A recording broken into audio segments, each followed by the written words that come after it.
anong pinapakita sa akin ng Diyos, yun lang ang sasabihin ko.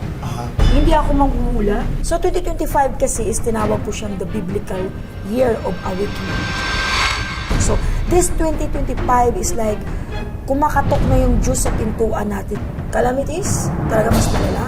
Ang lindol, mas marami. Ang krimen, mas malala. Pagka-tribal, malala. Sunog, halos maya-maya.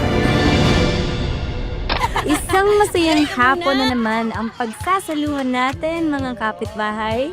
Sa hapong ito, pansamantala muna tayo sasamahan ng isa ring very talented Gen Z guest host. Parang rapo lang ito mangyayari dahil... Mula siya sa unang Hirit Barkada.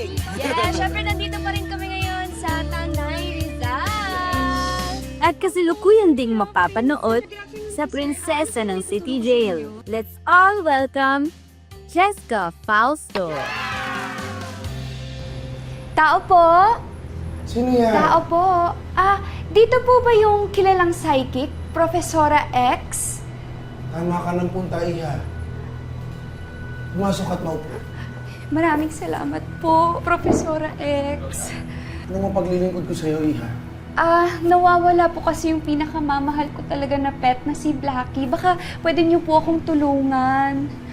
Gusto mo siyang muling makapiling, tama ba, Iha? Opo. Walang problema. Kumawa ka sa bola.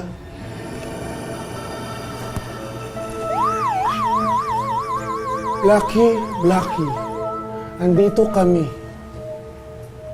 Samahan mo ang iyong mami muli.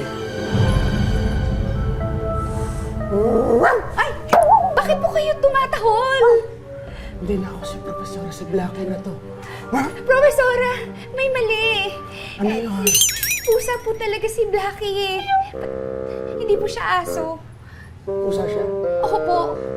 Tao po, Sino yan? dito po yung pinakamagaling na psychic. Mother Rudy! Mother Rudy! Tama ng pagpapanggap. Yes. Sorry, tanggalin ko na po. Wala po yun. Sorry, Mother Rudy. Napakaswerte natin ngayong hapon dahil makakasama natin ang very special guest natin, ang isa sa pinakakilala, pinakamalakas na psychic sa buong Pilipinas. Walang iba kundi si Mother Rudy! Yes, hello po! Mga kapitbahay, espesyal ang hapon natin dahil pagdating sa usapang Vision Act Prediction, talaga namang siya ang unang pumapasok sa ating mga isipan. Maniwala kayo sa akin sa hindi, mas okay siya ilagay mo siya sa harap ng nakapi sa bintana. Naramdaman ko, na-feel ko na nandun siya, nakatingin na siya sa akin sa bintana. So, Alamin natin kung ano-ano ang mga nakikita niya ngayong 2025 na Year of the Snake.